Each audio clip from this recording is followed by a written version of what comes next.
I didn't expect it to be like this. It just took on another world of its own that I don't know how I got to this point. I think it's always like a blur. You have a goal just to make something that's bigger than you. You have the journey. There's never any like one goal at the top. Yes. What is kind of like your opinion on the stigma behind the monthly listeners on Spotify? There's a lot of folks that are under 10K monthly listeners that are way better than niggas who got 500K, a million. If you hit a million, even 100K, that's a fire achievement. I will always celebrate that, but you shouldn't measure numbers with talent. That don't equate. We were talking about this Destin Laurel track. What's up with that record right now? People thought that it was Justin Bieber. Bieber back in the old vibes and stuff like that. I'm like, no, this is Laurel. Hip hop falling off the charts. What is like your overall take on all these kind of like little controversies? Hip hop is here to stay. I feel like it's back in a great place. Everybody try to copy over hip hop. Who are your picks for 2026? Who do you think is gonna have a huge year next year? Shout out to Chris Patrick, Ruben Vincent, Marco plus Marco, 2. Oh, Overcast, yeah, he gonna go stupid. How like on the UK scene are you right now? The UK been exploding like. You got Jim Legacy, you got Dave, Digga doing that real like raw drill shit again. Yeah, the UK been going super crazy. Yep, welcome back to The Frequency with Gabe P, myself, a podcast where I interview people who I just think are dope, creators, artists, Twitch streamers, all that good stuff. Today, very excited. It's actually my first time meeting him. The one, the only RJ, aka I Breathe Music All Day. Did I do that right? Yeah, you did it right. My God, what's the Yes, word? What's good, Nice bro? to meet you, man. Nice to meet you too, man. We've been like online friends. Yeah, we've been mutual for a little minute. Yeah, So. and then you came when we did the Minimal stuff, when we partnered with Minimal and we shot a bunch of LA freestyles, I think like about a year and a half ago. You came and visited, but I don't know, we didn't get to talk too much or really I think we were like brief. Yeah, I remember like saying I remember hello. actually meeting you, but then you like all over the place. So I'm sorry. No, you good, bro. I'm just chilling. That's I'm kind just of happy to be there. You know what I'm saying? I feel you. How you feeling, man? I'm feeling blessed. It's so nice to finally meet you, bro. Yeah, I know. I feel like I find so much music off your page too. For real? Yeah, I find so much. I like when we have like, when I see someone you post, and I'm like, man, I really love this artist. I'm glad he tapped in. Yeah. And then I really enjoy when I'm able to like go through your posts and also like discover new people that I like too, man. Yeah, it'd be likewise. When I come on the radio, I'll be like, dang. It'd be some folks that I don't even know. Yeah. And then I steal from y'all, and then I'm like, hey. It's not stealing, bro. We're sharing the wealth. We're co-curating. Yeah. Co-curating. I like that. You know, like even like before that. this, I was just I was playing you my guys, Planta Industrial Yeah. from the Bronx. Fire. And I was like, cause you know, I be seeing stuff on your page, and I'm like, oh, I feel like these guys would also fit like kind of your aesthetic. You know what I'm saying? And knowing that your beautiful fiance is Dominican. You know what I'm saying? Like I'm like, oh, he really gotta like this now. You know what I'm saying? Yeah. Tapping in now. But you know, we're gonna talk about all the music stuff. But like when I do these like interviews, like I like kind of getting the backstory about you. So where are you originally from, RJ? I'm from Memphis, born and raised, still What live side? there now. I was born and raised in Raleigh, if you know where that is. There's a Raleigh in Memphis. It's like different neighborhoods, like sections like the Bronx and Queens and stuff like that. That's how it is in Memphis. So it's like Raleigh, Cordova, Orange Mound, like all that. So I was born and raised in Raleigh. Now I live in Cordova, but born and raised in Raleigh. Is that like north south? Because I only know Memphis, like, cause you know I mess with a bunch of the Memphis guys. And like, is it? I know north south east west. That's all I know. It's like I think it's north. I'm not too good with geography or nothing like that, but it's like I want to tell you it's north. Where you are now, or where you first grew up? Well, I grew up and stuff like that. So. And now you're where? Like now I'm around. I don't even know. I ain't gonna even lie to you. Okay. I ain't gonna even lie to you. It's a Dirty Dover. That's what we call it. Dirty Dover? Dirty Dover. That's near like Collierville. It's like different cities, neighborhoods within Memphis. You know what I'm saying? So, yeah. Why do you call it Dirty Dover? That's what they just call it. I don't even know why they call it that, but it's just called Dirty Dover. Dirty Dover. Well, for you, like, because, you know, I feel like you're very different than the other people I've met from Memphis, right? Yeah. Obviously. Yeah. You know what I'm saying? We met, like, you know, like when Gucci was signing, like, Matt Critter and all them, or when I had Set on the show, or like Fat, and, you know, all those guys, right? Have all stopped through OTR. But obviously, like, what was your experience like growing up in Memphis? You know what I'm saying? Because obviously the path that you chose is very different than the path that they've chosen. Facts. I mean, Memphis is small as it is, so everybody knows each other. Like, we know certain music and stuff like that. But, like, for me, I grew up private school. My mama playing gospel music on the way to and from school when she used to work at my school when I went to elementary school and stuff like that. Born and raised in the church and stuff like that. So I was born within that realm, so I didn't for me, I ain't see no grimy stuff. You know what I'm saying? I knew of it, you know what I'm saying? And of course, lived around it and stuff like that, but I never been in that type of lifestyle. You know what I'm saying? But I knew people in that lifestyle, you know what I'm saying? But you had a little more structure around I had a little more structure in my household. I had both my parents and stuff like that. So I was truly like blessed to be raised in that type of environment. Yeah. You know what I'm saying? Just kept my head on straight for the most part and avoided stuff. Wow. Pretty much it. So you grew up in private school. Yeah. Like you did high school. High school was private school too? Yeah. Okay. Was it like an all boys, all girls school? Like what was that? No, it was mixed. It was mixed? boys and girls. So elementary school. So our private school and elementary school, that was in the hood. So we was in there in Fraser. And then I went to school in Cordova for high school and stuff like that, private school, mostly white folks and stuff like that. And then I went to college, University of Tennessee, Knoxville. Yeah. But that was only for a semester. Then I dropped out. Right, because I was going to lean into that because I found like your post about you saying that. You said after attending college for one semester, I decided to drop out of college and pursue my passion with content creation. I didn't know what was going to happen or where I was going to go, but I trusted God for the plans He had for my life, and I just took the leap. I posted my first YouTube video January 2nd, 2019, and then the journey began. And you also had a bunch of other great, notes in there about I breathe the music, and all that. So when you did one semester. Yeah. What was going on during that semester that kind of led to you eventually dropping out of school? Bro, I ain't gonna lie. Going to college is so like overstimulating, and like I didn't even know like University of Tennessee Knoxville. It's a party school, and I don't really be into like parties like that. I be just out the way for real. And like I was going to school for film. So really? Yeah, I love movies. I love film and all that. So I was going for that. And it's like when you go to college, they start you off with like the basic classes like math and stuff like that. So I'm like, bro, I gotta wait 4 years to shoot some film. Like I'm not gonna do that. But in that one semester, I took like 3 internships. I was like, let me go ahead and intern on a movie set. American Got Talent. Like I was hustling. Then I was tired. I was studying in the library, 12 a.m., 1 a.m. nights. I was like, bro, I'm not gonna do this. Let me just make my YouTube. Let me just start myself and build something for myself instead of waiting. I ain't want to wait, basically. I felt that. Yeah. I felt that. You said, what movie sets were you working on? It was just an indie film. It was just one movie. Nothing notable. Nothing like super notable. Yeah, nothing super notable. I just wanted to get my feet in the water. But you said America's Got Talent. Yeah. So what were you doing for America's Got? Because were they traveling around at that time, or they was traveling around? It was like the audition stage of American Got Talent. So not the actual like show, but like to get folks on the actual show. So I was like doing PA work on that type of stuff, production assistant. Right. So I just flown around, just helping out with what I can and stuff like that. Just trying to figure it out at the time. Yeah, that's basically what I was doing, man. So at what point during that semester were you like, I'm done? Because I know we all have, and I'll tell you my breaking point. Well, I did finish school, but there was a point in my first year that made me swap my major. Yeah. Because I was like, I was done with it. But like, what was your like breaking point of like, I don't want to do this no more?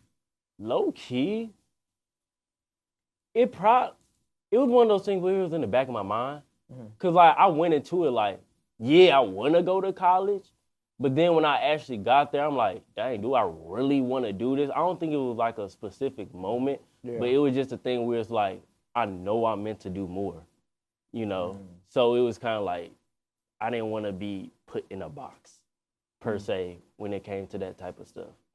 So I respect that. Yeah. But it was like in the middle of the semester that you realized this, or like right It was honestly dang near towards the beginning, dang near. Almost. You said my parents already paid for this. I got to see it through. Yeah, at least the first semester. Yeah. I was like, dang, I kind of got to see it through. But then I left for break, and I never came back. How did your parents take that? They support me through and through. That. My mama, she support me like a mother. She said, whatever you do it to the best of your ability. And my dad supported. He kind of like he's a man of few words, so he's like, I mean, if you want to do it, you do it. So they was very all for it, supportive of that. So yeah, my dad's the same way. He's like, do what you want to do. Yeah, literally, exactly. Do what you want to do. It's funny because my breaking point was like, I think because I went to St. John's in Queens. I had my first semester. I was going there for business. I was like going to be like in marketing. Yeah. And obviously I was like always wanted to do like more creative stuff, but marketing kind of felt like the way to go in terms of like, I can still do creative stuff, but also be in business. And like my classes, like you mentioned, were like math and all. You know, they maybe take a pre-calc class. This is one of your friends. Yeah. Okay, cool. Wanted to make sure it wasn't the artist after. No. But so we were taking I was taking pre-calc and a few other business classes. I was doing okay in the other classes, but pre-calc, I sat there every single day, and I was just like, what the hell is going on? Exactly. And I remember it was like after like the first week, the teacher put like a quiz on our table, and I literally looked at the quiz, and I was like, I looked up, and I literally just walked out the class. That's what I'm saying. Like I took astronomy. I'm like, bro, what am I doing here? Astronomy sounds cool though. It's cool, but it's like I almost failed out of that class, bro. I was talking about Mars, Jupiter. What am I gonna use this for? I ain't gonna lie. I can't let that slide. Cause how do you fail astronomy? How could you fail astronomy? No, how hard could it be? You don't understand. Like you had to do the distance from this and this, and then okay. I don't even know. Oh, like there's math involved. There's math. There's like everything involved in Okay. that, and plus he was just yapping the whole time. Like he was a cool teacher, but he was just yapping the whole time, so it was just very confusing. Right. Yeah. Nah. When my math professor, I think it was a woman. She literally put that on my desk, and me and my homie, one of my roommates, we were in the same class together. I looked at him. I said, nah. And I got up and I went. And this was like about like a month or two. It was a couple weeks in. And I had already kind of like begun doing stuff at the radio station. Yeah. So I kind of was already on that path of like wanting to swap majors. That's what I did too. I interned at the college radio station too. Because I was minoring in journalism and stuff like that. Yeah. So I was doing the radio and stuff like that. That was one of the coolest experiences in college for me. Same. Because I love music, so yeah. Radio stations are very important to college campuses, by the way. You know what I'm saying? I don't know how I'm going to help one day with that, but I want to. Because like I think like they just create like I don't know about how your radio station was, but like ours was really like its own community. And then everybody who graduated in that 3-4 year period went to do like amazing things. Like Nyla Simone, me and Nyla went to school together. Ramel Lyrison was a Billboard power player for working on Nicki's and Pop Smokes and a bunch of other people's projects. Diamond is over at Z100 on the morning show. And there's a few other people from our college that all went on to do like things in the music industry. But that's all because we had like this community that we like built. You know what I'm saying? That's facts. So like I think that like it's funny how like similar that we have that with the radio stations. You can do something with St. John's. Huh? Just reach out to St. John's and ask them to help out with something. St. John's is St. John's, man. They gatekeep or something? Nah, they're just like a very like I love St. John's, but they're like a very Catholic school. Oh. Yeah. You know what's crazy? We used to like we try to help like bring artists to St. John's, and they would just reject them if they had like one little thing on their record of like criminal history. Yeah. They would dub it. Like, oh dang. Like it was to the point where like I think did they say no to Big Sean? No, they said yes to Big Sean. But there was like a few artists that we couldn't get through because they had like maybe like a robbery charge from like 10 years prior or like something silly that's been in the past or whatever, or maybe like a lesser drug charge. Yeah. They would see that on the record, they'd be like, nah, they can't perform at the school.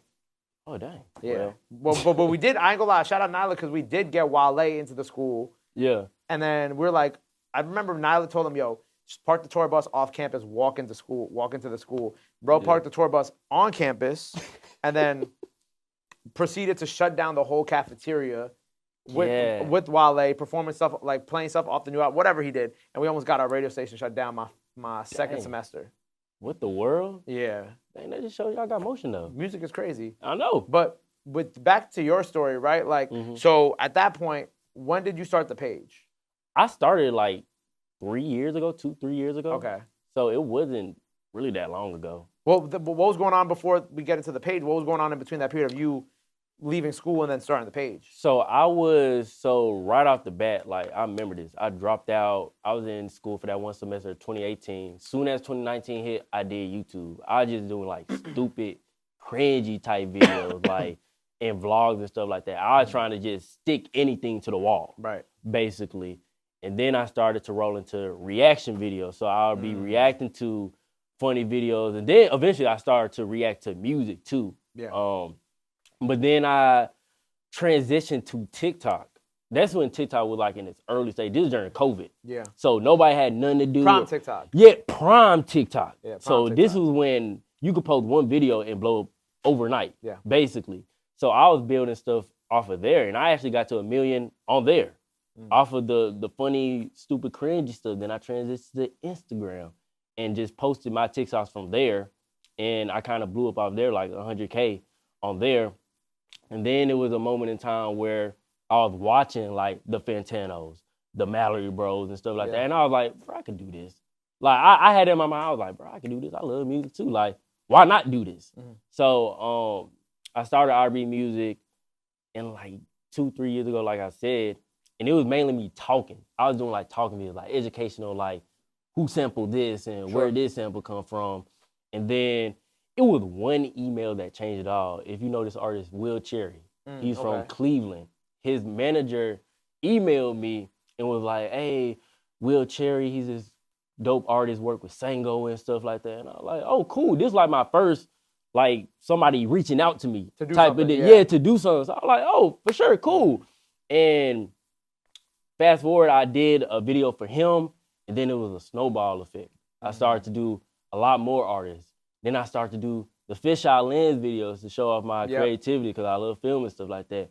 And then it just took on another world of its own that I don't know, like, really how I got to this point.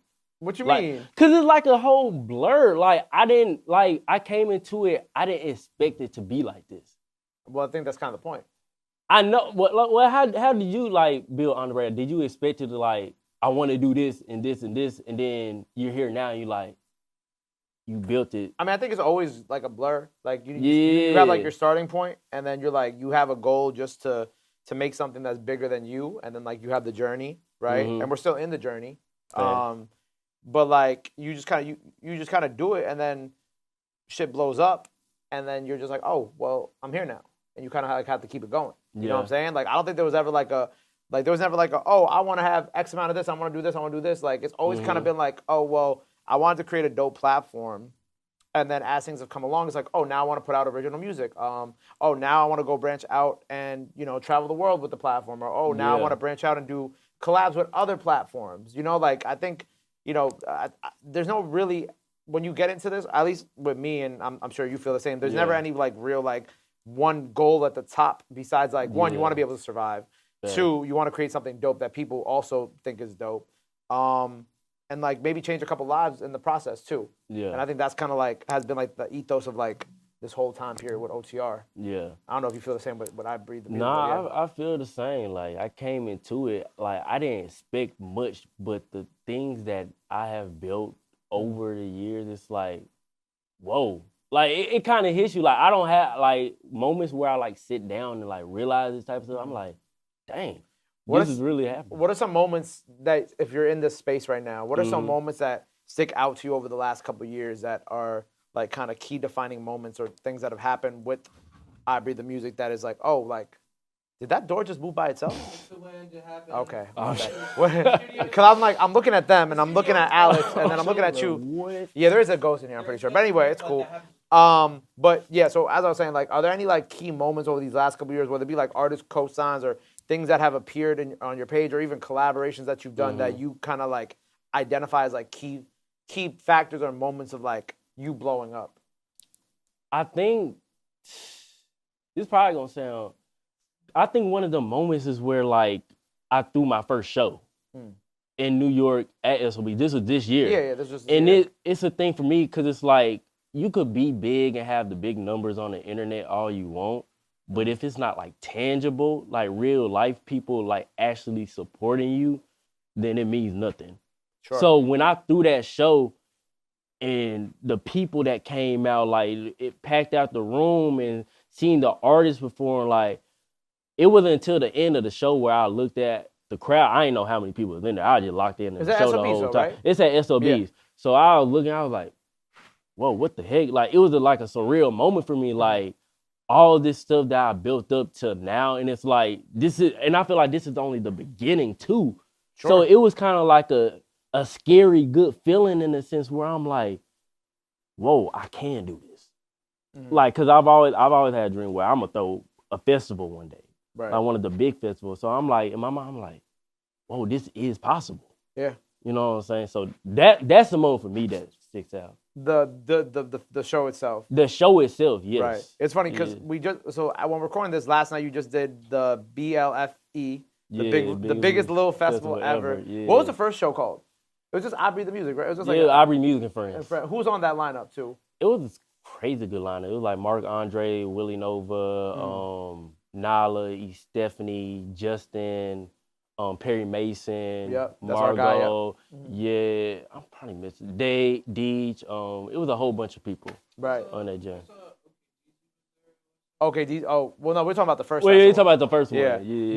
But that was just like kind of like a self-titled show, right? Yeah, this was like all me Right. on that show, so it was like my personal show. Right. So what is this one compared to that one? The BLFE compared The to BLFE one, it was us and a whole bunch of other music curators. Okay. So like That Good Shit, like For the Speakers, and all them other folks, we collaborated on this, and it was mainly on BAK, curating and doing all the, I wouldn't say heavy work, but it was all collaborative. Right. You know what I'm saying?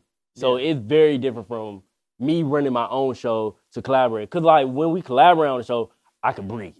Last night, I was just chilling. I was like, I ain't got to run around and get the performers and artists set and stuff like that. So when I had my show back then, I was under so much stress. I was like, bro, I don't even know, like, if this gonna go well, if this gonna go well. I'm trying to put this in motion. I'm dealing with artists, fighting over set times and stuff like that. So it's a whole totally different feel. What were some things that went wrong with that first show that nobody knows about? The set times. Cause like it's always the set times. It's always the set times. Cause like, I got work, and then somebody else like, well, no, my set is meant for like towards the end or towards the middle, and everybody wants the peak time where everybody is in the building and stuff like that. So I'm kind of curating. I'm trying to, make sure the artist is good, because I'm trying to make sure everybody get their set time, like a good set time. But it's like, it went well at the end of the day. So yeah. No, Cal says the turnout was fantastic. The turnout was crazy, like that, and it was my first one. That's the thing; it was my first one, so I was just like, "What the world?" Like, folks really support Ivory music like this. Like, I didn't know, because it's the internet. Yeah. So like that was my first day outside for real. My first day outside is crazy. That's what I'm saying. Like, I'm usually in my room and stuff like that. I usually don't even be outside like that, but now y'all gonna be seeing more of my face, so as they should. Yeah. So then last night was just more of like a light lit. Like, so what was your presence there last night? Just a part of the show? Yeah, we were just part of the show. Like, we didn't really have to deal with like sound checks, or like we didn't even have to be there like early. It was mainly, shout out to Leroy.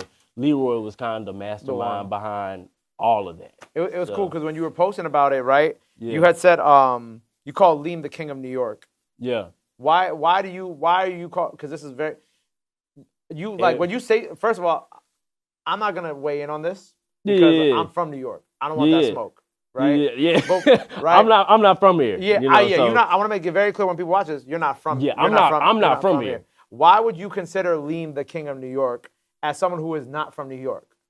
Also, be prepared for what they say after you answer this question. So I don't want no smoke with nobody. Like, you said it already. I know it wasn't just like because I mess with Liam, and you know what I'm saying. And, that's your man. He's one of the up and coming folks coming out of New York. And, it's a lot of talented folks in New York. Right. You know what I'm saying. It was just a name.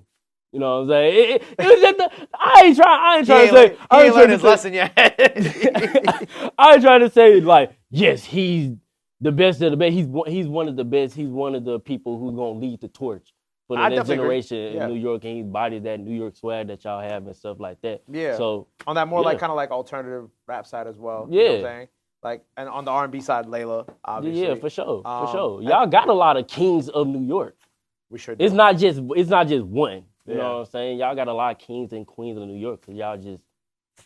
Good. Y'all just got a lot of them. No, go ahead. We assholes. We know. we know. But you also had mentioned, like, shout out Life of Tom in the other room. You also said Tom was the mayor of New York. The mayor of New York. Which I don't disagree. I don't disagree. I don't disagree. He's like one of those people, he's everywhere. Like, it's like clones of that nigga, bro. Like, I'm like, bro, how you here, but then here and then here at the same time? But he's that guy who champions for, like, the underground, the community. Like, he's the man of the community. And he has literally an album and EP with everybody. For sure. Like, he's working with everybody, bro. Why? Now you hear your name, now you want to come? Okay. Love you too, buddy. Yeah, no, like Tom has been a very big help in like a lot of like the underground stuff that we've been doing, especially with like the live sessions, which is like the live stream thing that we do. Yeah. And we get like 10 to 12 artists to come rap all within like an hour and a half, and then they'll rap over like Tom's beats, Cal's beats, whoever other beats we get, and then we'll put it out on DSPs and as like a full, you know, package. Yeah. And Tom's been very important for that, because I think the whole point of why I started that was to copy the Mafiation format that we had, but use that to help smaller artists who really could rap kind of get a platform that isn't like directly an on the radar freestyle, but it's kind of like a stepping stone to that. Or it's just people who've done OT already that we just know that could rap, and like they just you know, certain rappers just like to come and rap. Yeah. Like they don't care. They're like, oh, like I'm like, but you did the main OT already. Why do you? They're like, I just want to rap. Yeah, you know what I'm saying? So Tom has been I will agree that Tom is like a very good mayor of like the rap under, like the boom bap rap underground. You know what I'm saying? Yeah. For surely. Why you smile like that? Was that agreement, or was that you mad?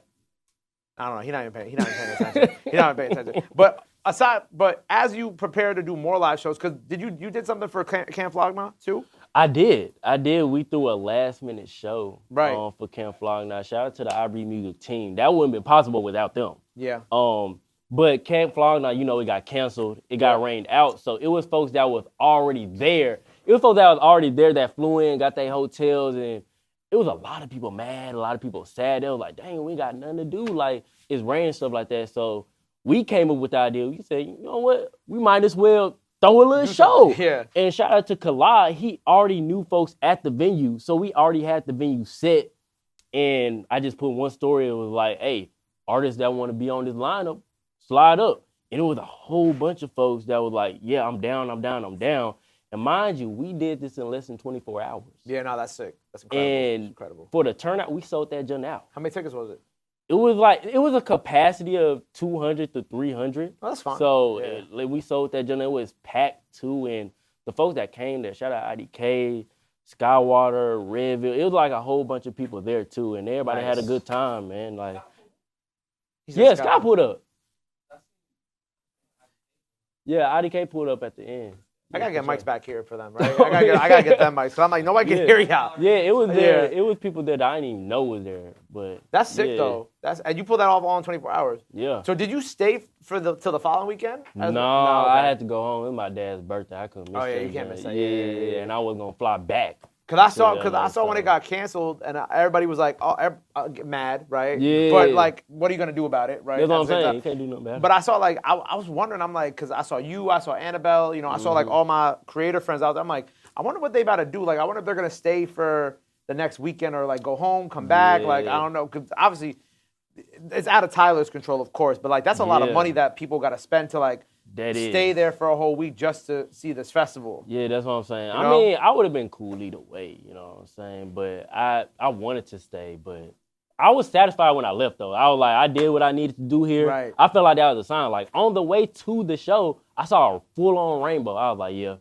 That's like a sign. That was my sign, bro. I already knew it. I already knew it was going to be good. I was like, hey, cool. Well, were people fighting over set times at that show, too, or no? Not really. Okay, no. It was smooth. Because it was last minute, too, so it's like, it's not much you could really... Like who's really going to, like, argue with you about, like, who's really going to argue? Yeah. With the content that you've been making, you were talking about the fishbowl and, like, a bunch of the other, like, different types of variations. Like, what is your, like, your cadence with the content you create? Mm-hmm. Like, how do you go about creating stuff on a day-to-day basis now that you are at a certain level that requires you to obviously do more on outside of the content creation, on the business side or the live shows? Like, what is kind of like a day in your life now with going through everything? I just do what I can now. Like, I ain't even lie. I don't plan stuff out. Like, most of those posts I make within the day of that I post. Right. Because I'm not trying to think about stuff like that. Unless I really got to be somewhere the next day, I'm lining up videos and stuff like that. But most oftentimes, I'm locked in my room. Cause like with Memphis, I'm not near everything. So I'm not in New York. Because it's in the country, so I'm not in LA or anything like that. So it's like I have a lot more time, I would say, to do stuff. But yeah, I be all over the place. Right. Like, nigga, I barely clean my room. You know what I'm saying? I just be locked into some more different stuff. Like, you just never know what I'm finna do in a day. Right. It varies, bro. Like, I could be making videos till, like, sundown without even eating. Making posts till not even eating or just staying up making beats and stuff like that. Like, it just depends. Right. Now, because, like, I'm looking at, like, your content. Obviously, you still do the fishbowl lens, which we love. And the fishbowl lens is still, like, for the most part, they always kind of crack on your page, right? Yeah. What was the first one? Oh, yeah. That was a crazy he did one. go viral for that. Oh, yeah, he did do the fishbowl to the caribou verse. Yeah, it was the caribou, and then we did Lexa Gates. Yeah. Oh, Lexa Gates' freestyle was also very hard. Thank you for that, by the way. Yeah. I appreciate anybody who supports us. For but sure. yeah, it's cool seeing that, like, you started doing the fishbowl lenses, and they're still kind of like the main thing that still crack for you every single time on TikTok. Yeah, I'm like low key, like slowly getting away from Which that. we've seen, yeah. Yeah, because I want to do more tangible stuff. Like, I see the real life love that people have been showing me and what I've seen, like, when throwing events and when being with the actual people in real life. Because like I said, bro, I don't be outside like that.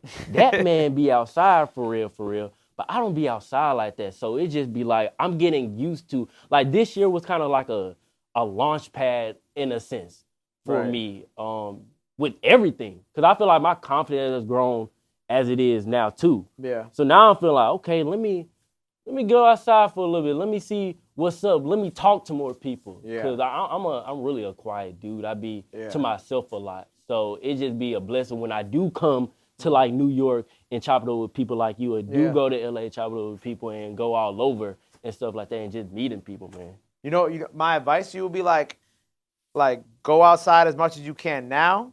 Yeah. So you could be inside later and handle your business. Because that's kind of like where I'm at. You know what I'm saying? Like, you could ask the boys, like, I like going to the club. Like, I like going outside, having fun and doing all that stuff. But like the politicking and all that, like, is not like my thing. I don't like doing that. Right? Because, like, I don't like politicking because I don't like the fake smiles and shit. Like, most of the time I'm just like, you know, people like you and me, we have a real relationship. People like me and Tom, we have a real relationship. Like, but I hate going to, like, the industry events where I have to, like, smile and pretend that I like people. Bro, those be so booty. They be just fake, bro. And it just be getting on my nerves because, like, my social battery be draining down so quick, bro. And it's like people just be wanting stuff from you. They're like, hey, yeah, can you check it out? I'm like, all right, bro. And that's literally, we did power sessions the other night at Hammerstein Ballroom, which, because I'm still on the radio station. I'm still at Power 105. Yeah. And I had, like, Herbo, Mariah the Scientist, Cash and Zeddy Will, they all performed for One performed, B-Jax performed, all that. And, like, I love going to those shows because, you know, it's my radio station. I've been going to those shows for like 10 years now since I've been with them. Yeah. But the one thing I don't like about going to those shows has nothing to do with the actual job, in case my job sees this. Yeah. It has nothing to do with them. It has to do with, like, just, like, the entourage of people that comes with the artist. Because it's like, I'll be the only one with the work band. So they're like, yo, Gabe, we need you to go down to the interview room and do, like, an interview with somebody. Right. And then, like, I go down to the interview room dolo. I go without Tom or without the girls who work for me, who will get me out of those situations. And then I got pulled to the side by the, yo, bro, like, yo, you got to put me on OTR, yo, bro, da-da-da-da. And I'm just like, and they're expecting an answer from my face right now. And I'm just there like, okay. So I say that to say, be selective with the things that you go outside for. Yeah, you know what I'm saying? I'd be very intentional. Yeah, be very selective. I'm different because I like going out and going to the club. So, like, don't take that advice. But yeah, you can have that. I don't be at the club. No. Yeah, but, like, in terms of, like, the industry stuff and networking, like, definitely, you know what I'm saying? Like, do what you got to do. Like, do all the stuff outside so you can just go back to being inside. Because honestly, if I'm not here or if I'm not outside, like, at the club with some of my friends, I'm home. For real. Yeah. You feel me? Like, I don't come here till later in the day, too, because half the time when we have artists here, I can't focus or get my work done. Like, if I got business stuff for the company that I got to do, like, I can't get nothing done. Yeah. Because, like, artist teams will come by and they'll just want to, like, they'll just want to talk my ear off all day and be like, oh, I got this other artist. And then as soon as they say the other artist, I'm like, bro, and this kind of goes back to our conversation of, like, when do we want to actually listen and try to find new music? Yeah. Which I know, which we were talking about before the camera started rolling, but something that you and I were talking about was, because today I told you, I'm like, oh yeah, I was really in a mood to go listen to, like, all this stuff that I hadn't gotten to listen to yet, right? With you, and you related to it because you also get in those. So for you, like, where you're at now with the page and your business, how hard is it for you, or how easy is it for you to kind of like find the time to actually want to go and discover new music? I mean, for me, I'm like chronically online, so it's kind of easy for me to find it in my own time. But I think the problem is when people want me to find this stuff on their time, not realizing that it's a lot of people actually hit me up to like listen to their music, and like my DMs be flooded, so I don't get to every DM. I try to answer as many as possible, but I can't keep up with it myself. You know what I'm saying? So I rarely do have the time to act, because when I listen to music, I want to sit down and actually like listen to it. Yeah, engage with it. Or go to a show and listen to their stuff, you know. Yeah. But I want to actually intentionally listen to their music as opposed to just hear it in passing, and then it's like I'm doing you a disservice. Yeah. By not truly listening to the art that you put out. Yeah. You know what I'm saying? So yeah, I agree. I agree. It's like and then it's just like, have you gotten to that point now where people feel entitled to your time? Yeah. Yeah, I had folks cuss me out in the DM. I'm like, what the world? Like, you came to me.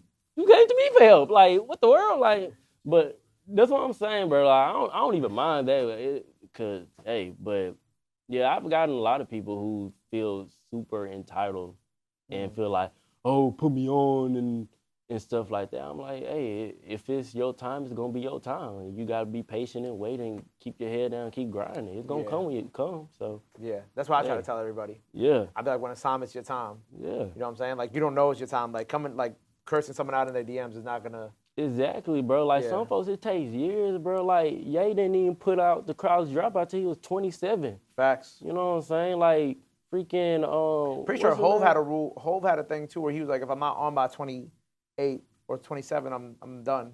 Yeah, like folks think that's unk status now, which is crazy. Right. That's still in your 20s. Yeah. Like folks think you supposed to get stuff done like when you like 18, 19, and they look on social media and they look at people who are doing it big at like 20, 18, 19, but that's only like 1% of people.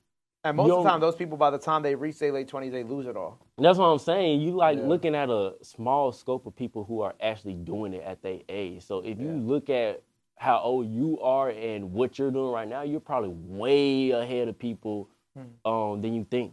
It's in your age bracket. I agree. I think like it was funny. A couple months ago, I was like I was on like TikTok, and it was like a whole thing about like these old Vine stars and like, or like older like OG TikTok stars and where they are now. And a lot of them are just kind of like chilling. Like they like, you know what I'm saying? Like they're chilling. Like they got other businesses now, but like they kind of like, there's this one guy, I forgot who it was, but he was just talking about how like he had all this money and all this fame so early on in his life that he just kind of like, by his mid-20s, he just like blew it all. Yeah. You feel me? Because there was no like there's no steady growth in there. You know what I'm saying? It's not like you're building a little bit at a time and, you know, you're building the foundation to like, that'll be a sturdy foundation. It's like, and this isn't the case for everybody, but like if you, sometimes when you shoot up to the top too quickly, like it's wild, like your legs are wobbly, so it's easy for them to get cut off. Exactly. I'd rather have a strong foundation and a slow rise, you know what I'm saying? Same. So I could have a whole kingdom, empire. Right. That's steady strong over time. It's I'm here for the long run. Yeah. Instead of the short run, you know? Yeah, someone the other day asked me, they're like, would you ever sell On the Radar? I said, On the Radar is going to be like, what all the files are going to be buried in my tomb with me. Yeah, exactly. Like, the hard drives are going in my casket with me. You feel me? Never sell OTR. Yeah, never sell. Never sell that. But so, you know, we're talking discovery, so then, like, what is, like, how do you go about discovering people then, aside from the DMs? Like, what is kind of, like, your methods of discovery? Like, you know, you said you're chronically online. Like, where do you go to discover people? Bro, it's crazy because my For You page, like, it could be just random folks who just code. Sometimes, I ain't gonna lie, I be on TikTok just scrolling, find people. Sometimes I stalk people from other accounts. Like my friends probably be posting a song, and I'm like, dang, who this? Then I stalk their page, and then they know somebody, I stalk their page. And it's like, it's a whole snowball effect, and then you just discover a whole new, you know, genre of music and a whole new artist. Yeah. You know what I'm saying? So I do that. Then YouTube been coming in clutch with the recommendations. I've been finding random stuff over there. Really? I feel like YouTube doesn't give me the...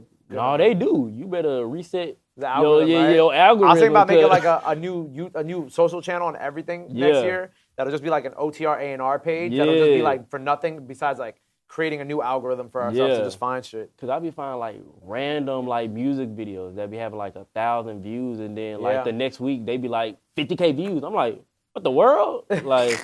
That's how it usually I be. It just be random stuff. Like I could be in the store and like they be playing something. I'm like, what is this? You know, Shazam. Yeah. So you really just kind of like on like it's kind of like free balling every day. Like how you find you just wait for. That's really how my life is. Just free balling. I'm mad at it. I ain't mad at it. It's definitely just free balling with a purpose though. Free balling with a purpose. You know, you also like had like I think you tweeted or you posted you like stop sleeping on artists that have less than 10,000 monthlies, right? Yes. What is kind of like your opinion on like, you know, the stigma behind like the monthly listeners on Spotify and things of that nature? The monthly listeners on Spotify, like that's a great achievement. Like if you hit 1 million, even 100K, that's a fire achievement. I will always celebrate that. Even for myself, I'd be like, dang, that's a good achievement, but you shouldn't measure numbers with talent. Yeah. That don't equate. So when I find somebody that has 100 monthly listeners, I ain't finna whatchamacallit be like, oh, they got 100 monthly listeners. I ain't finna listen to them because many people, they won't even credit the artist unless they have like big numbers. You know what I'm saying? They won't even pay attention to them, not knowing that they probably putting out the best music as possible. It's a lot of folks that are under 10K monthly listeners that are way better than niggas who got 500K, 1 million. For sure. You know, monthly listeners. Yeah.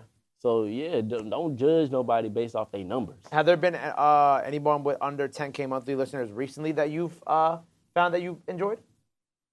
Carson.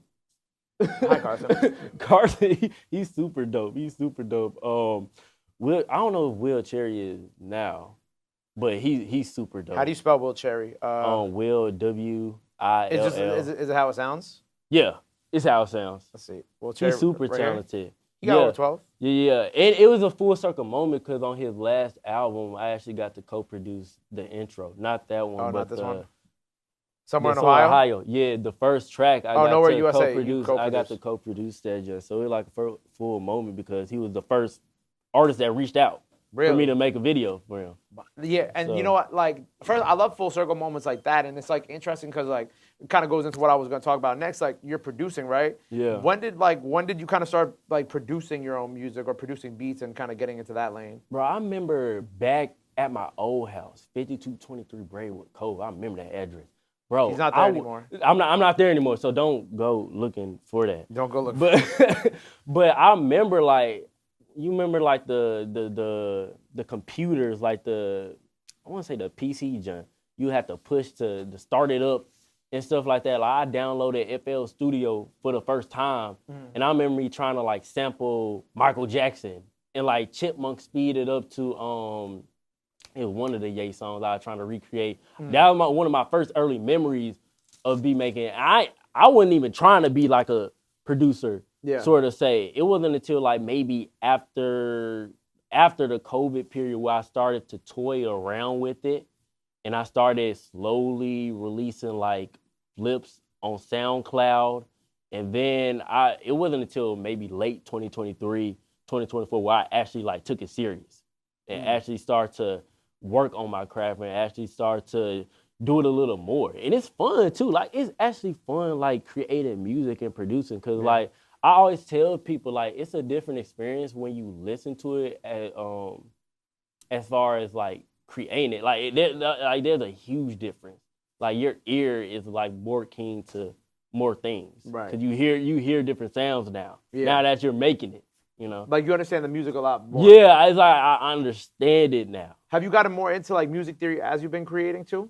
Not really. I need to because I used to play piano when I was a kid, so I kind of know music theory in a sense, but I really just be clicking buttons.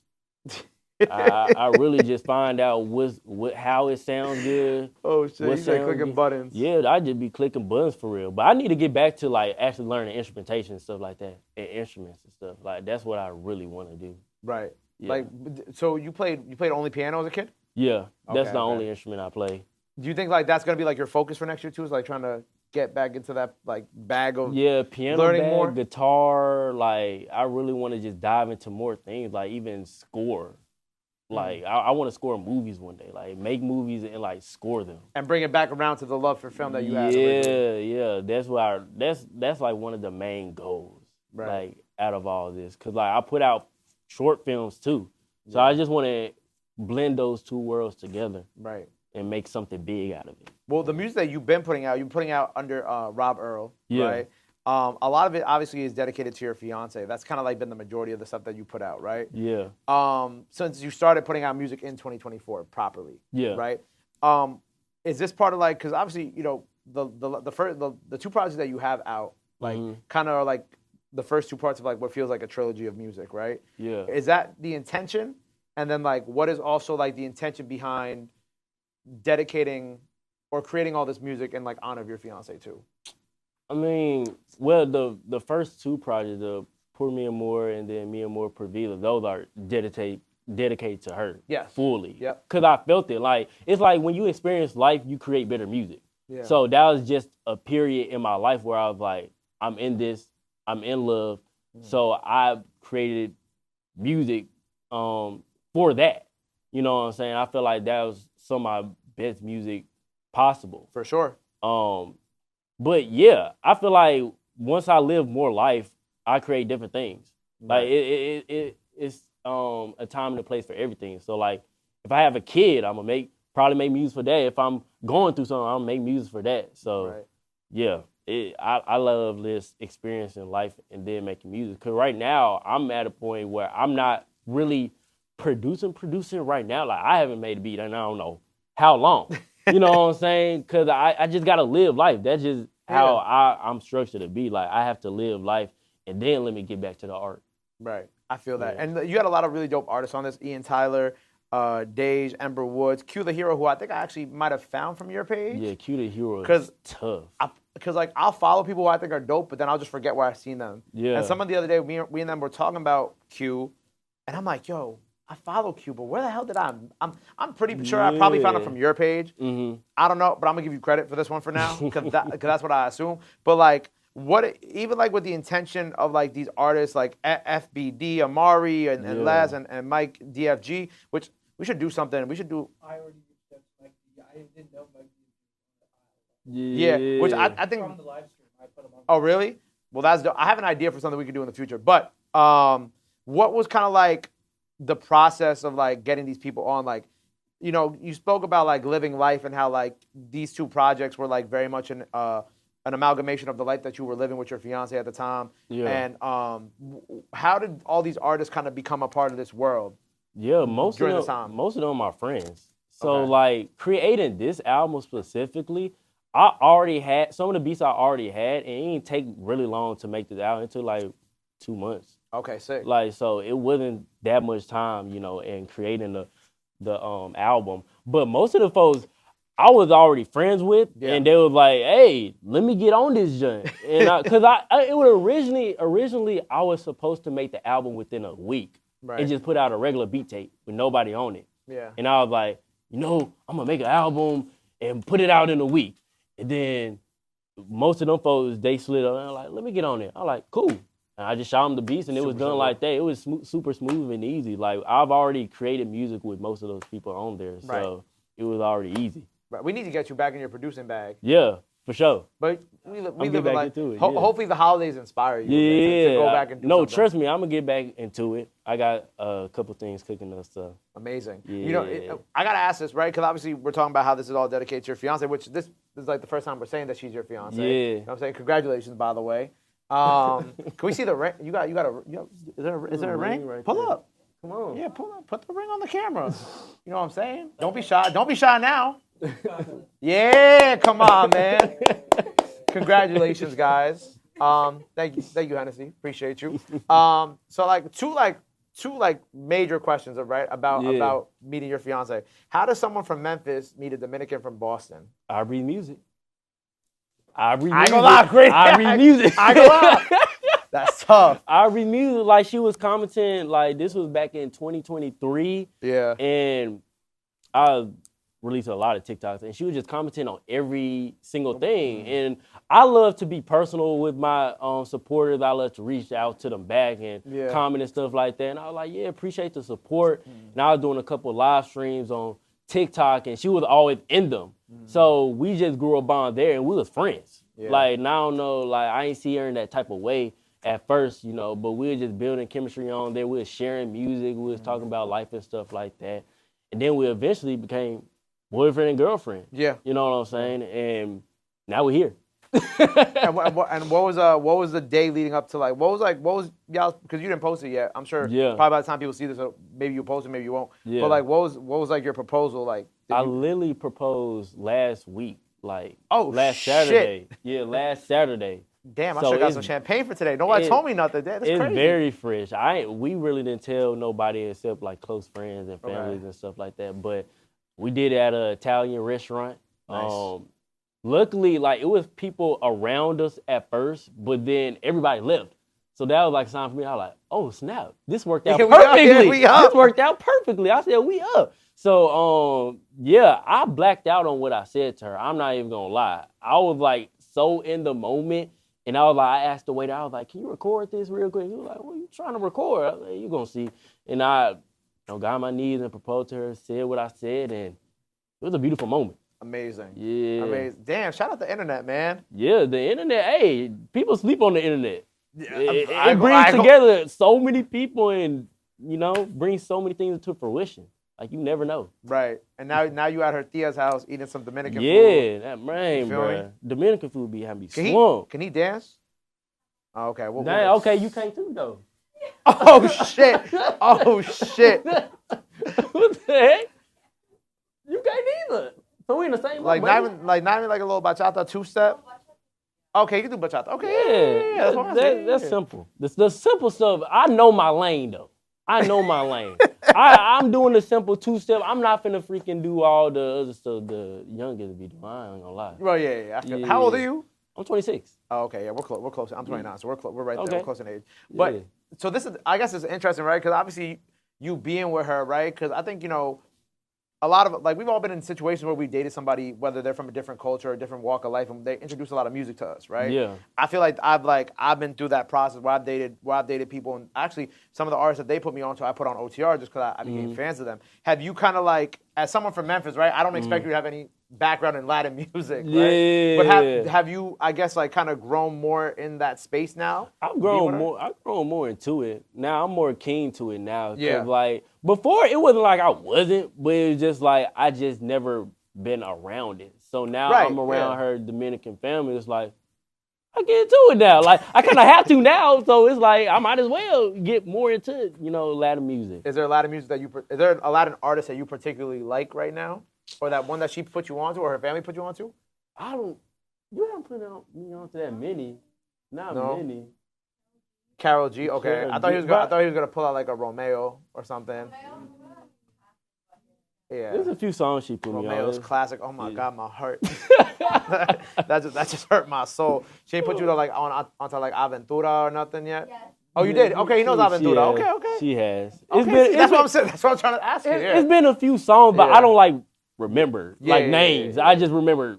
The vibe. The vibe. Yeah, the vibe. That's what's important. Yeah. That's what's important. But, you know, I love how you, like, you know what I'm saying? Even with these projects, you, like, celebrated every win along the line with these projects. Yeah. Like, you even had, like, the whole post where you, like, my album said 80K streams. Like, from the bottom of my heart, thank you everybody who supported my art and my music in any type of way. This means the world to me. Numbers don't mean that much to me, but this is just a fruit of work that I put into my craft. You know what I'm saying? Exactly. And I love how you, one thing that you always say is, like, you always say how much numbers don't matter to you. Yeah. And you just are very appreciative of, like, the art in and of itself. Yeah, I'm just really blessed of any type of support, especially when it comes to my art, because I feel like I put so many other people on. Yeah. It's such a different feeling when you make your own stuff and people be receptive to that. For sure. Because, like, I've heard so many folks, it's been a lot of people that DM me, they're like, dang, bro, I ain't gonna lie, I thought the music gonna suck.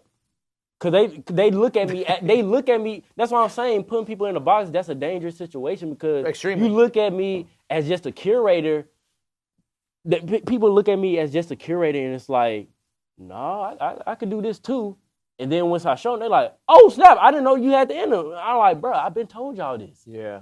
It's like you got to keep grinding and leveling out and keep, doing that and building it up. Yeah, head down. Head down. But yeah, I'm excited for what you do next, right? And we were talking about this Destin Laurel track, right? Yeah. That kind of like started going up recently. That you teased. So like, what's up with that record right now? Bro, that nigga need to finish his verse. That's what he needs to do. You need some help? I'll make a call to Aiden. Yeah, make the call to Aiden. I got this the number too, but yeah. Yeah, we could try to like nudge it. I can't promise he's gonna do it. No, yeah. But like that, it started going up because of the Justin Bieber video you had. Yeah, posted. I just put it over the Justin Bieber rocking out to the So Camo song, and I just put my song over it, and people were like, "Dang, I thought this was Justin Bieber." I'm like, "No, this Destin Laurel," but yeah. Did people think that was the song he was bumping? People thought that he was bumping Destin Laurel, right? People thought that it was Justin Bieber. Cause it was a lot of comments. They were like, "This sounds like Bieber." Like they thought Bieber back in the old vibes and stuff like that. I'm like, no, this is Laurel. Right. How long has this Destin Laurel song been like in the works for? This been, I think it was last year or something. Cause it's a beat off of my first tape, off the first beat tape, and I sent it to Destin, and he sent that back. And this was over like maybe almost a year ago. So yeah, we just got to finish it. Basically. You said 2025 was a great year for music, which is like, I think this is like a very interesting conversation, I think, for you and me to have. Because like we're very non-traditional media in the sense of like in the spaces that we occupy. And there's like a couple months ago, like the whole, hip hop is falling off the charts and this and that, right? What is your take on like, whether it's the 2025 wrap up for music, hip hop falling off the charts, like what is like your overall take on like all these kind of like, I guess like little controversies that have been like sprinkling on throughout the year too? I mean, hip hop is here to stay. I feel like it's back in a great place. I feel like we didn't even need like the mainstream type of accolades and stuff like that. Like folks love to clown on hip hop the most. Yeah. And I'm like, bro, like hip hop really leaves the trends on everything. Like everybody try to copy over hip hop. Wow. And now it's like, people saying that it's falling off and like we're not on the charts. That's probably a good thing. Now let's get back to the art. Let's get back to the real music now. And everybody is now like, you see more hungry people now in hip hop more than ever, even though we're not technically on the charts. Yeah.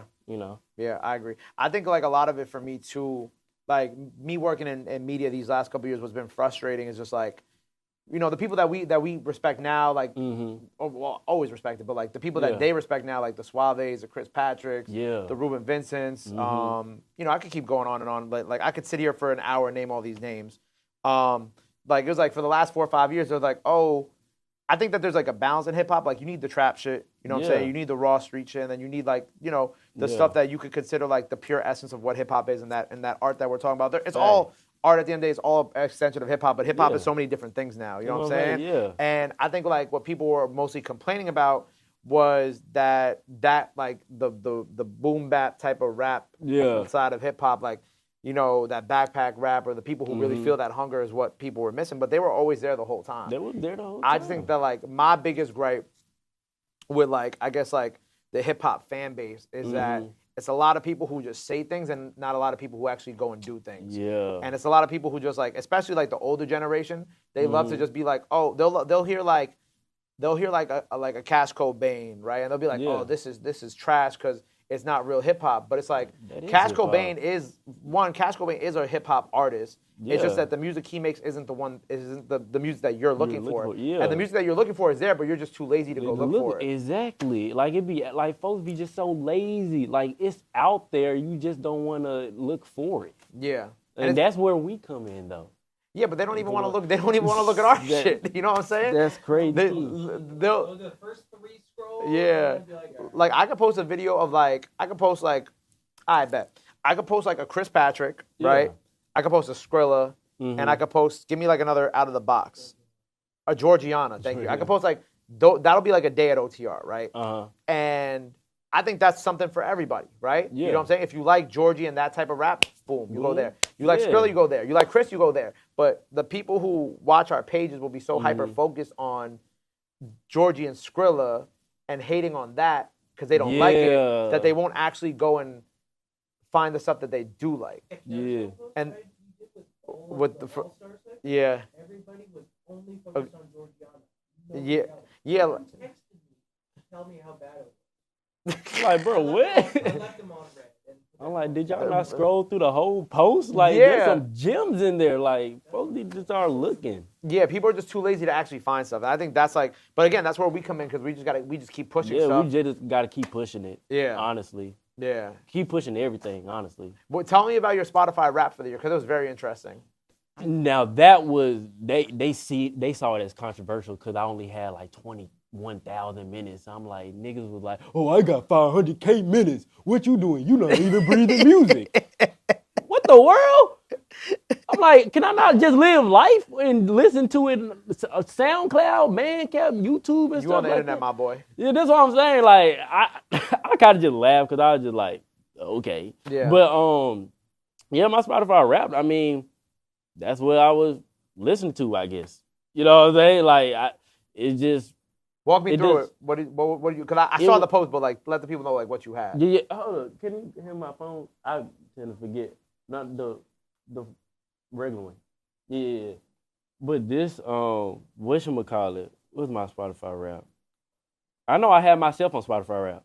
I did see you had this, as you should. Yeah, because I was proud of my music. I said, "Freak, you talking about?" Let me see my top song. Yeah, I had.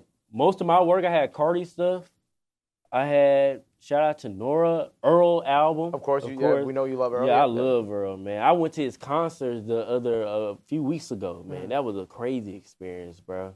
Crazy experience. But of course, Blush, Kevin Abstract. Love Kevin Abstract. Had some Jim Legacy in here. Mike Schaub. Yeah, shout out Mike, man. Shout out Mike. Shout out Clips. Willie Nova. Until Japan is amazing. He's crazy. Amazing. Man. That album was phenomenal. I feel like I saw you say you didn't listen to like that much Cardi, or you felt like you didn't listen to that much Cardi this year. Did I see you say that? Or that's somebody else? I? I don't know. That might have been somebody else. I feel like I did. I saw somebody say it had Cardi on their rap. They're like, I didn't even listen to that much Cardi this year. I don't know why this is. I feel like that was everybody because they were like, how come Cardi and everybody rapped?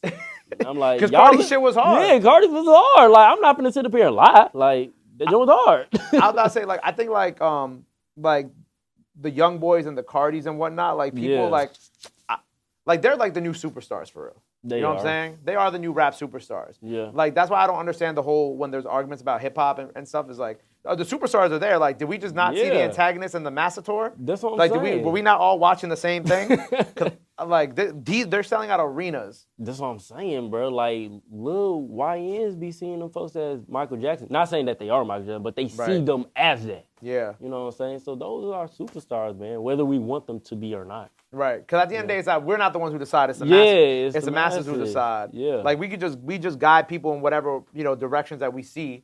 And then it's just like they're gonna pick and choose what they want at the end of the day anyway. Exactly. What did that Earl show mean to you? Because what does Earl Sweatshirt mean to you? Because I see you post about Earl all the time, right? Earl means a lot. He's just one of those poets, man. Like he speaks to the soul, and it's just crazy how like with his new album, like he's at a very good place. Right. And I love when artists are just at a good place in their life because I feel like some people they love. Like I've seen people that were like, "Dang, how come Earl not sad anymore?" I'm like, bro, you weren't supposed to be sad? I'm like, that's crazy. But, like, just seeing his journey from where he started and, like, seeing him grow up. Because, like, he came into this, like, as a youngin', like, really super young and probably a little more immature. And just seeing him, like, mature to this man that he is, like, having a family now. Yeah, it's crazy, like, by the way, going from, the Odd Future to that's Lloyd what I'm Squad. saying, Like, to having a kid and a wife. And I've been seeing that recently with a lot of people. Like, Bieber even got, like, the dad album's been going crazy this year. Like, Dejan, we saw him. I actually met him. That's a very chill guy. But him and his family, who else?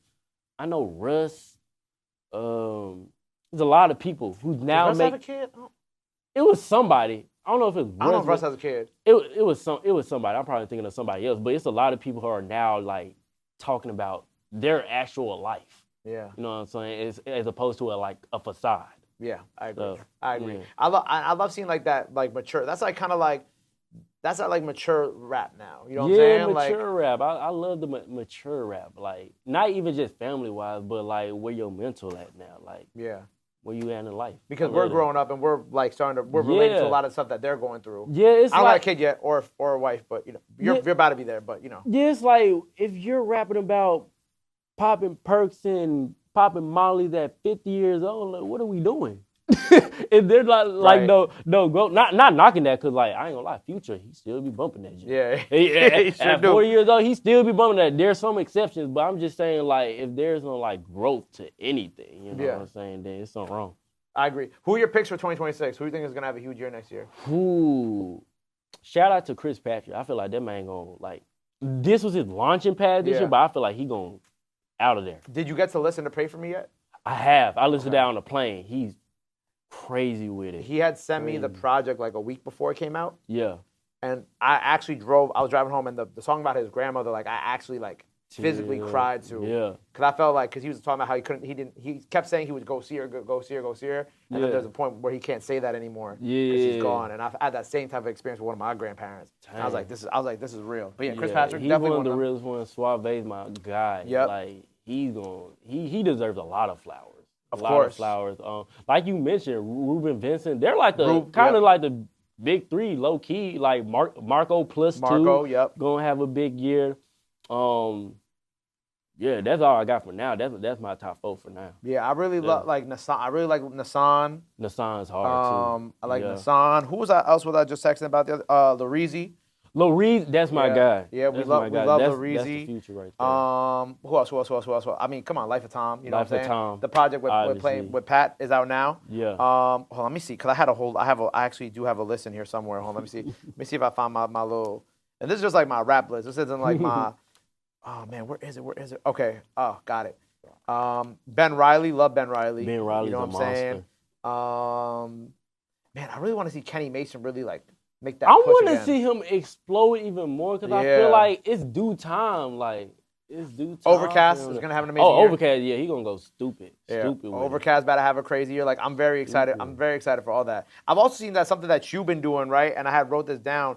You introduced I Breathe interviews, right? Yeah. And you kind of like, I've seen you start to expand past just content that just features yourself. Yeah. Right? So like, as you've been moving forward with doing like, you know, the extensions of I Breathe music, what are some of the verticals that you've been going? Because we have the interviews, we've got the live shows, and how have you been managing this? And also, what else are you planning? Yeah, interviews, live shows. I want to do more community events in the future. However that may be, it could probably be like listening parties, or just like sort of like meet and greets where artists and creatives get together. What else? Probably, I ain't gonna lie, I had this one idea of some performative art stuff. Okay. Like, some random stuff. I don't know what idea that may take or what thing that may take. But of course, release more short films too, and do more music videos. Like, yeah, we need that from you. Yeah, I want to start directing more music videos. I did one for Mark Andre this year. I know I did another one, but get into that lane a little bit more. Made it the creative bag. How big is your team now? What everybody in part of? I ain't gonna lie, we got like with my team, it's different. We're all like creatives, in a sense. So we all doing our own thing, but when we come together, we're building this thing. So we got like about 10, 11? 10, 11, and we like float around. Like, not everybody does stuff like day to day or every week or stuff like that. Like, we just expanded to like the Substack where we're writing like articles now, interviews. So we're just doing that. You know what I'm saying? Every creative, everybody, like most of the people on the team make music themselves too. Right. And are writers too. So yeah, I want it to be more creative friendly than like a traditional, like, I don't know, like people blog page. Good. Yeah, than a traditional blog page. Yeah. I saw you had like some things to say about like the SD Kid and like Timothy Chalamet. No, SD Kid, I just recently like started and listened to his album. He's actually hard. He's actually hard. Cause with things like that, you know how like the major, they be like, they push a certain artist, and it's like, I don't want to believe it. You know what I'm saying? So Yeah. I'd rather listen to it on my own time and decide for myself. So, yeah, he hard. But if Timothy Chalamet is SD Kid, that would be a crazy plot twist, bro. Be like, Crazy you know how he gets twist. like really into like the stuff for his movies, like Yes. what is it called? Method acting? Is it method acting? Method acting. Yeah, like imagine like this was all just like research for like. No, that would be role. insane. That'd be Like crazy. he'd be the low-key the greatest actor of all time if he pulled that off. Right, because like you see him doing like the stuff for his current movie, and then you see SD Yeah, Kid I'm like- doing shows in Europe, and you're like trying to like, you're like, Put two and two together. I'm like, whoa, that's the coldest white boy out. but at the end of the day, like if at some point in the future they're together. Yeah. Most viral tweet on the internet for like hip hop that year. That would break the internet for sure. What is your? So you said you just started listening to SD Kid, right? Yeah. How like on like the UK scene are you right now? The UK been exploding like a mug. At least for me this year, like especially that Gen Legacy album is Great. fire. It's probably one of the best albums of this year. I would like to one up you with Honestly. Dave's album. Ooh, I like that. I like how. I wish it was a little bit longer because I wanted more. Nah, it's perfect. But it is perfect. That's Yeah, what I'm it's saying. I perfect, just yeah. wanted more because it was great music. You know what I'm saying? I agree. Great songs on it. We but- probably won't get another album for like 3 years. Yeah, that's what I'm saying. That's why I wanted more. So I'm like, dang. But yeah, the UK been going super crazy. Yeah, when I was I was in the UK for Wireless, Uh-huh. and that's when Drake said, "Oh, like the UK rappers are the best rappers on the planet," and da da da da da. And like literally every interview I did for the rest of that week, Yeah. everybody asked me, they're like, "Do you agree with Drake?" And I was like, in the most politically correct way possible, not even a PR answer. I said he's not wrong, in the sense of like you could tell that like the newer generation of UK, especially at that time over the summer, the newer generation of UK artists at this time, they just like care about the music They do. so much more than like the younger generation of like American artists. Yeah. You know what I'm saying? I'm not counting the Chris Patricks and the Marcos and all that in these conversations. for sure. But I'm talking about like just like the straight because like we're all in like a very similar, you know what I'm saying, age range. But I'm talking about like if we're just talking like straight like the kids, Yeah. they just like care. You could just tell they care more. Yeah, they put a little bit more into their craft and respect the art just a little bit. And they more. respect the elders that came before them Yeah. too. But that's because in America like the older generation hates the younger generation. That's a thing Yeah. within itself that we gotta fix. Yeah. Yeah. Yeah, so like I think overall like that's why the UK is gonna flourish, just because like there's like a unity there still Yeah. that like America probably won't ever have.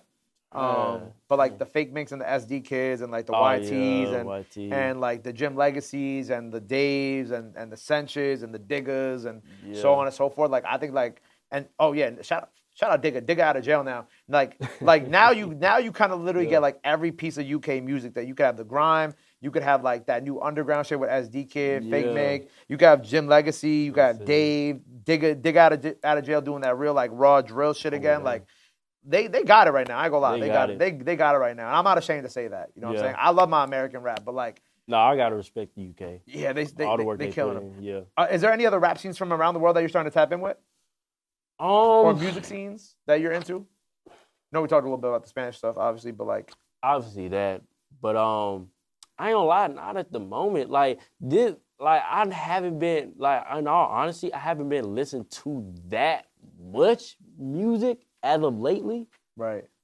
Just because I just been doing a lot of stuff. I just been Traveling. I just been Yeah. traveling a lot, so it's just like Relatable. when I settle down, I get to it when I get to it. Yeah. You know what I'm saying? I understand. Yeah. I understand. Well, the one thing, like, before we get up out of here, the one thing I do want to, like, give you, like, flowers for and also say thank you for was, like, you had this really, like, beautifully worded post about OTR and a bunch of other platforms like, on your story, like, a couple months ago. And I appreciated it because we're not the type of people that always go out and speak up for ourselves. Because I don't personally see, like, at least for me, going out on the internet and speaking, because it never resolves anything and it never just creates more discourse about whatever. But, like, I really appreciated how you were speaking about OTR and how OTR was, like, a platform that's still for the people, that's still for the artists and all that. Like, I appreciate that because, again, I don't like going online and arguing with people. Like, that's the one thing I don't do. Like, I'm like, if you don't like me, you don't like me. If you don't like OTR, whatever, we're still going to keep doing what we're doing. Exactly. And the artist will be a reflection of who we are that we help. So I want to say thank you for that. No, y'all deserve all the flowers. Like Thank you, bro. OTR is that platform for so many artists. Like, and y'all don't discriminate nobody. Like, no matter who they are or what background they are, they coming on the radar. Yeah. And you know what I'm saying? Y'all giving folks a platform that probably wouldn't have seen the light of day, you know, if it wasn't for y'all. Yeah. And look what you built over the years. Yeah. Like, come on now, you had Drake on here. I know. Come on now, you had so many legends come through, and it's only gonna be up. Yeah. You're right where he was sitting. Well, not on that chair, but like, Yeah. He was right there. For sure. So what else do we have coming up? We have more live shows. More live shows. Planning the LA one pretty soon. Like Okay. At the top of next year, like around March or something like that in the spring. Okay.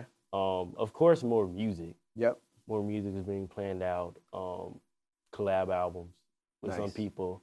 But yeah, y'all just gonna have to wait and see. Word, man. Well, I'm excited for you. Congratulations on everything. I appreciate it. Let the people know where they can follow you at, where they can get the music at, because you got a bunch of different names going on out there now. Yeah, I read music all day on everything. Rob Earl is my artist name on every platform. So, yeah. RJ, Rob Earl, I breathe the music all day. Yes, sir. Easy money. But look, man, thank you again for being here. Thank you, make sure you go check out all the music he has out now. Go follow his page if you're into music, or if you even like struggle with finding new music. You know what I'm saying? Like, go follow my guy, because he's kind of the perfect introduction to like a lot of dope, incredible artists before they even get to really become mainstream and blow up. You know what I'm saying? So go check that out. Until next time, the Frequency with Gabe P. Go show him some love. Go show him some support. Love is free. Support is free. Which I already knew that. RJ, I breathe the music all day. We out. Yes, sir.